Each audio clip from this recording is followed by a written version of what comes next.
Hi! Affordability. Wear many hats. Okay, well, I have a hat on. This one says HughesNet. I was trying to remember which. Okay, that probably means I'm a tech service person for that service company. And when I put this hat on, I'm either a cowgirl or pretending to be a cowgirl. Okay? And when I put this one on, oh, this is one of my absolute favorites. This is my hippie hat. When I was a hippie, I love this hat. I think I'll keep this hat. Let's try this hat. This is my farming hat. This is also my advocacy hat because it's crocheted. I crocheted it, and it represents fighting for the earth. Okay, I'm going to put this hat back on because it is quite sunny out, and I'm going to talk to you about affordability. All those hats fit, but they don't all fit a different career. And that's what's happened. Most people in the United States, I didn't look at other countries, but most people in the United States, between the ages of 15 and 24, have about 12 jobs. Some have 13, but full 13, okay? That's because we're young, we take whatever we can get, we want to experiment with things. Maybe we try out what dad's doing or mom's doing, or something related to someone in the family is doing, or something that looks interesting. And we're just trying to figure out what we really want to do, especially if we're going to go to college. Because if we go to college, we have to narrow down. And one of the reasons the first year of college is a wide variety of subjects is to find out what we didn't find out in high school. It's tough in high school to really find out what career you want. I mean, we used to have drafting. We used to have machine shop. We used to have wood shop. Electric, working with plumbing. We had so much more opportunity to actually try things out before we had to make a decision. Try things out. Oh, do you want to be tech? Do you want to go to college? How the hell am I supposed to know? I'm just a kid. I need to be guided by people, but that isn't usually what really happens. We really have my father had the idea that I was to be CEO of a business corporation. Oh, man. He never looked at my astrology chart. I'm an Aquarius. I'm a humanitarian. I'm really happy as a volunteer. I'm not really motivated by money. I mean, you need money. Of course, we all need money. But I'm not motivated by money. I'm motivated by my passion, and my passion is helping others. That's why I like teaching, I like counseling, I like whatever I can do to soothe another person's pain. And business? Okay, but I gave in. I did. I gave in. My dad was dying, my mom had died. So my dad agreed to pay for it. So I went in first semester. I went through all the processes to get into private college. And my father paid for the first semester, and that was it. I went all the way through to a master's degree in business systems management. But unbeknownst to my father, my goal was to learn everything I could learn about nonprofits. And that's what I ended up doing. I would do whatever I had to do to make a living, and then I would do my nonprofit work. And I look back now, and I'm sure glad I did, because, especially because most of the time when I was making money, I was working in a camp or working in a restaurant. I was still serving people. I was still taking care of people. That's what I liked. Don't have the stomach for nursing. My mother was a nurse. I don't want to see people bleeding, but I want to take care of people. And I took care of animals. I volunteered, in a homeless shelter and animal shelters, anything I could think of. And now I do drug and alcohol counseling. What I'm trying to get across to you is We can wear many hats, and we have to find out what works. But whether we can wear the other hats to get us by until we get where we need to be, or want to be, or feel good, often is complicated. We have to do it. It's the price we pay to get where we want to get. And it's difficult. It's really hard. And don't tell yourself, oh, when I retire and don't have to work anymore, then I can do. You know what? How many friends have you had that have died in their 20s, 30s, or 40s if you're that old? If you're my age, a lot of people are gone. A lot of them that you know of, the kids or grandkids or adult kids of your friends are gone. I'm trying to tell you, there's nothing in life that you can count on but change. I don't care what your plans are. Something is going to change. Somebody with power and control is going to change your life. That's all there is to it. They're going to change your life. They're going to do something. One of the things that's always scared us since I've been past the age of 65 is, what are they going to do with Social Security? And why do politicians not fool with Social Security? Because they know that those old gray-haired people are going to come after them. They'll show their anger with their vote. But how many people do you see in marches with gray hair? A lot of them. You really do. Especially because medicine's gotten better, we live longer. And so we march. So we do the things we wanted to do when we were young. But what about all those who are gone? What did they get? Think about this as you do what you do. I personally loved college. I didn't get started till I was 48 and didn't finish till I was 63. Because I love learning, and I've always been that way, and that's my thing. But I also love mechanical things. I love to work with crocheting and knitting and canning and building things. I just adore building houses and living in odd houses and redecorating houses and painting. And I just like anything I do with my hands. And I love learning. Find out what works for you. There's a wonderful test, a quiz. You can get it online. Myers-Briggs. Now, that one, I have to say, I really, really recommend it before you date somebody, because it really helps with inner relationships with other people, getting along with other people. Before you go into business with somebody, before you have what you think is going to be a lifelong job, anything where you're going to be really, really close to another person on a daily basis, boy, if your Myers-Briggs shows that you're compatible, it will make all the difference in the world, because it's a personality test.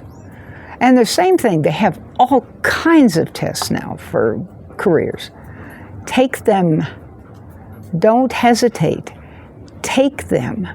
The more you know about yourself. Don't say, oh, I'll just tough it through. No, you won't. I'll tell you why I know you won't. Because I do drug and alcohol counseling as one of my volunteer events. Okay? That's how I spend my day. I love it. I love it. Oh, God, I love it. Because I'm helping people, and that's what I like. Okay? And I'm helping myself. I don't drink. I did, but I don't anymore. Because if I did, I couldn't do this, and that would make me sad. So I don't. And that's enough. Really. It sounds so weird, but those who want to tough it through, whatever it is that's causing them pain, will turn to something that's going to harm them and may harm the rest of their family. Obviously, drugs and alcohol harm them and the rest of their family. But sometimes people turn to overworking, gambling, overeating, inappropriate sexual expression, anger, edginess, snobbery, arrogance. I mean, there are so many different things that people can do to numb. Drugs and alcohol obviously numb their pain, but it's got its own issues going on. So that doesn't work. Overeating can make you feel a little bit better, but then you get fat and your health goes to hell. But if you try to tough it out, you'll find something. Even prescription drugs, you'll find something to numb your pain. But if you do a job you love, then you won't have to worry about that. So, my suggestion here is find out what you love. There was a book that was written not so many years ago, maybe 15. That's because I'm old, I think that way. Do what you love and the money will follow. There was another, what color is your parachute? All of those types of books are trying to help you understand that you could make yourself miserable just because your father was a lawyer and your mother was a medical doctor and your great aunt was an accountant and your uncle was an actor. Doesn't mean that the passion that flowed through their bodies to do what they're doing is flowing through yours. And it doesn't mean that passion is flowing through their bodies. Maybe your second cousin once removed is a drunk, has never worked. And his dad is filthy rich, and his mom is miserable. Well, look around. I bet you'll find some families like that. You may find some things in your own family that you just don't know about. If you don't follow your passion, if you don't find a way, that's what I did. I found a way. Waiting tables, I can make people feel good. I can make them laugh. I can make them happy. I can bring them the right food.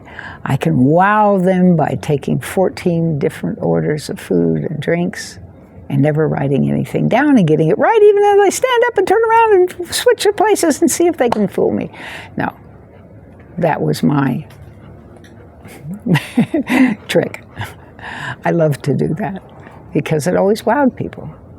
And then I love to remember somebody, not by their name, by what they drank or what they ate or what their kids' names were. Maybe, I'm not good with names, never good with names, but if it was a boy or a girl, I could sure tell you that. And how old they were, I probably remember that because it's numbers. I'm good with numbers.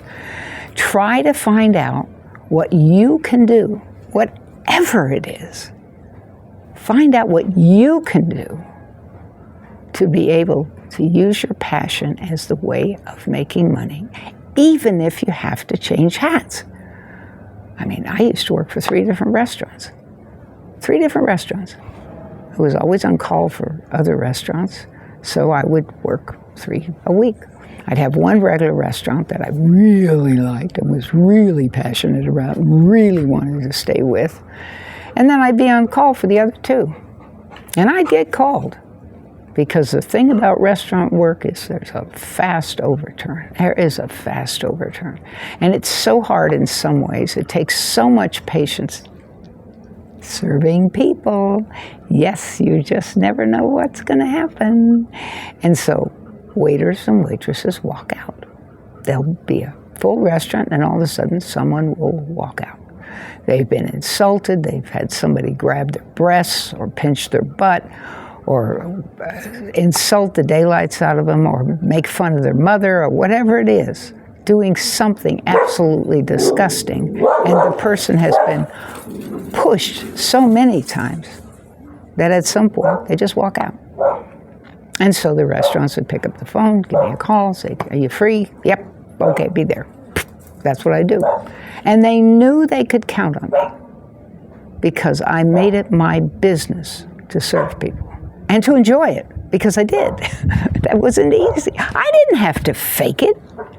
Don't fake it till you make it. It won't work. You'll find a way to ease your pain that won't help you or the others around you. That's the truth. Or you'll make yourself crazy, and then that won't help anybody around you either. You'll just be a basket case. You'll have panic attacks. You'll have stomach aches. Your gut won't flow right. You won't have normal food going in and things coming out as they should. It just doesn't work to be miserable. No matter what you're doing, it doesn't work to be miserable. And it's the same way in a marriage. You've seen it in marriages. You've seen it in marriages that are for convenience or for money or for whatever. And you've seen people who are miserable. You can be miserable in your job. You can be miserable in the courses you're taking at school if your father tells you you have to do it. Fortunately, I like numbers, so it wasn't so bad. But it's not what I wanted to do. It sure wasn't what I wanted to do. I wanted to do something. I would have loved to have been a psychologist, a psychiatrist. That would have been, psychologist. I don't want to have to give people drugs. But I did the next best thing. I found ways to serve people, make them smile, have them appreciate me for who I am. Why? Well, that's again back to those tests I talked to you about, taking tests to find out what's going on. Take tests when you find out, I really did have a lousy childhood. I really did lose a lot of nurturing. There were a lot of issues that came up that didn't make me happy. I did get criticized a lot. Sure, I was made to feel like I wasn't important, like I really didn't have any value. So what does that mean? Now, I want to feel like I have value. I want to feel like you're going to say something nice to me, a comment down there. You're going to ask me a question. You're going to tell me something that happened to you and ask me something about what I could help you with. Because I said to you, not yet. At the end, I usually say that. Okay, I'm saying to you, if you have a question, put it down in the description. I'll answer it because I really like helping people. And that makes me happy. And I found a way to do it. And sometimes I would work in a chain restaurant. And then I'd go work in a family restaurant. And then I'd go work in an elegant restaurant. You gotta be able to wear the different hats, even if it's the same type of job. You've got to be ready to be what you need to be when you're at that job. That's how you get by, especially after your house has been knocked down by a tornado, or you've gone through a flood, or you've gone through a divorce, or your money, the person who supported you, has died, or your father died and he was supposed to leave you a fortune and it turns out he was poor. Any of those things can happen. They can happen to any of us at any time. They can get rid of Social Security. You just never know. So I'm advising you, I'm suggesting strongly that you find what you like and then find ways of doing it. When you need to meet a musician and ask them, why are you doing this? They'll tell you, passion. When you meet an artist, why are you doing this? Passion. Because most musicians and most artists are not paid what they deserve to be paid for the hours they put in. That's a fact. There's just no question about that. Are baseball players paid for the hours they put in? You betcha. Are lawyers paid for what they put in? Well, not at first, but eventually, yes. Unless, of course, dad was a lawyer or mom was a lawyer and they followed in their footsteps and they hate it. And they let their clients know that when they walk in and it's like, oh boy, this is not going to work, and they don't get any work. So the point of my video today is wear many hats and you'll be able to stay alive. You'll be able to keep going. You'll be able to make it happen regardless of what happens. You get laid off, you're making $70,000, $100,000, $200,000 as a computer tech. But you used to wait tables. You may have to do it again. You may have to drive a bus. You may have to build houses. You may have to design houses. I mean, you just don't know. But be ready to wear many hats. Makes it a lot easier, no matter what's going on in your life. Okay, any questions, ask me in the description. I'll be happy to answer them. All I want you to do is think for yourself. Get to know yourself. Find your passion and either work at it for your living or do something you can stand and make sure it's as close to your passion as you possibly can. So you'll do the best possible job at it and not drive yourself nuts or into homelessness or alcoholism. Thank you.